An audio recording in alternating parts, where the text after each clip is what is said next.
Assalamu alaikum everyone. This is me, Tabassum Kashpriya. আমাদের সুন্দর ভবিষ্যৎ সবারই প্রয়োজন। সবাই চায় একটা ভালো চাকরি, একটা অর্থপূর্ণ জীবন, একটা অর্থপূর্ণ ক্যারিয়ার। এই লক্ষ্যে পৌঁছানোর জন্য আমাদের কি জানতে হবে, কি শিখতে হবে এবং কিভাবে নিজেদের লক্ষ্য পূরণ করতে হবে সে সম্পর্কেই থাকছে এই ভিডিওতে। প্রথমে আমাদের জানতে হবে হোয়াট ইজ এমপ্লয়াবিলিটি। এমপ্লয়াবিলিটি কাকে বলে?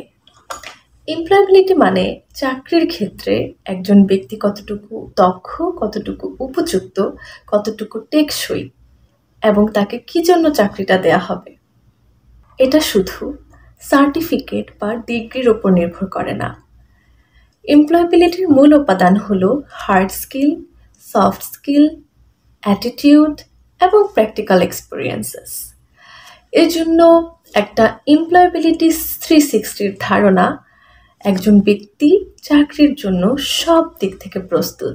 এখন আমরা আসি নেক্সটে, দ্য 3 pillars অফ এমপ্লয়াবিলিটি। এমপ্লয়াবিলিটির 3টি স্তম্ভ সম্পর্কে জানতে হবে। প্রথমত, নলেজ অ্যান্ড স্কিলস। এই স্তম্ভে আমার শিক্ষাগত যোগ্যতা, টেকনিক্যাল স্কিলস, হার্ড স্কিল সম্পর্কে জানতে পারবে। তৃতীয়ত, অ্যাটিটিউড এবং মাইন্ডসেট। কার ইচ্ছা, আগ্রহ, শিক্ষার আগ্রহ কতটুকু, শেখার শখ কতটুকু সেটা জানতে হবে। প্র্যাকটিক্যাল এক্সপোজার, এখানে প্রকৃত কাজের অভিজ্ঞতা, ইন্টার্নশিপ এবং রিয়েল লাইফ প্রজেক্ট সম্পর্কে জানতে হবে। এই 3টি পিলার যত শক্ত হবে চাকরির বাজারে আপনার অবস্থান ততই মজবুত হবে। এরপরে আমাদের জানতে হবে smart worker versus hard worker and proactive mindset. Smart ওয়ার্কাররা সবসময় ভাবে আমরা কাজটি দ্রুত সময়ে কিভাবে স্মার্টলি কমপ্লিট করতে পারবো, আর হার্ড ওয়ার্কার সারা জীবন খেটেই যায়।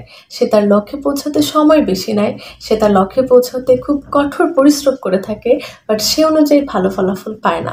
বাট একজন স্মার্ট ওয়ার্কার সবসময় অল্প পরিশ্রমে ভালো ফলাফল করে থাকে।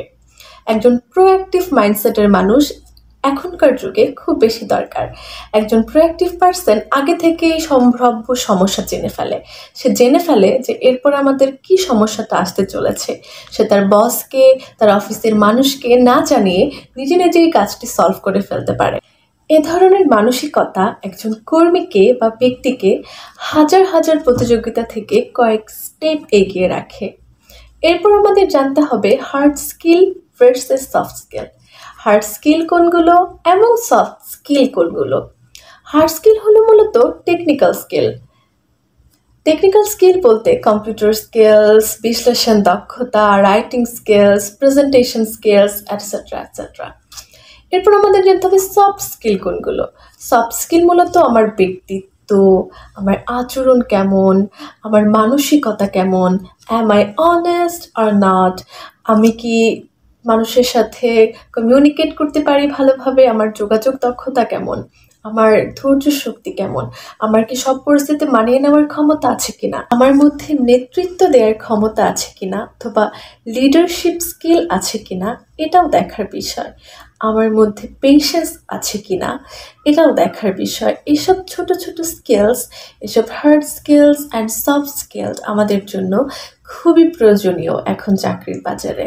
এগুলো আমাদেরকে শিখতে হবে অ্যান্ড এগুলো চাকরির বাজারে খুব বেশি চাওয়া হয়। এরপরে আমরা জানব টিচ স্যাভিনেস অ্যান্ড ইন্ডাস্ট্রি নলেজের সম্পর্কে।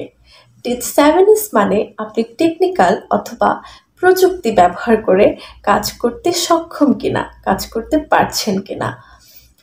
চতুর্থ শিল্প বিপ্লবের পর আপনি যদি প্রযুক্তি ব্যবহার করে কাজ করতে না পারেন তাহলে আপনি অবশ্যই সবার থেকে পিছিয়ে থাকবেন।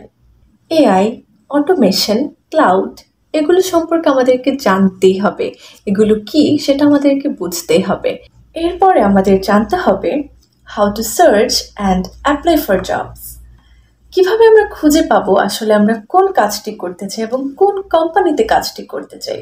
আমাদেরকে আগে রিসার্চ করতে হবে যে কোম্পানিতে আমরা কাজটি করতে চাই ওই কোম্পানিকে আমার প্রতি কেয়ার করে, আমি যে কাজটি পছন্দ করি সে কাজটি আমাকে অফার করছে কিনা, আমার যে কাজটি ভালো লাগে সে কাজটি আমাদেরকে করতে হবে, সে কাজটিকে আমাদেরকে খুঁজে নিতে হবে। জব ডেসক্রিপশন বুঝে আবেদন করতে হবে। কী ধরনের জব আসলে আমি চাই, কী ধরনের জব করতে আমি স্বাচ্ছন্দ্য বোধ করব। আমি ব্লাইন্ডলি কোনো জবকে বা কোনো জবে আবেদন করে দিলাম, সেটি আমার জন্য যে ভালো হবে এমনটা নাও হতে পারে।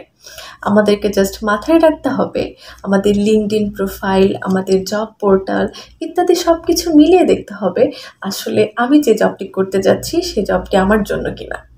এরপরে আমাদেরকে সিভি, ইন্টারভিউ স্কিলস আগে থেকে সব ঠিকঠাক করে রাখতে হবে, যাতে কাজ পাওয়া মাত্রই বা কোনো আবেদন করার স্থান পাওয়া মাত্রই আমরা সেখানে আবেদন করে ফেলতে পারি।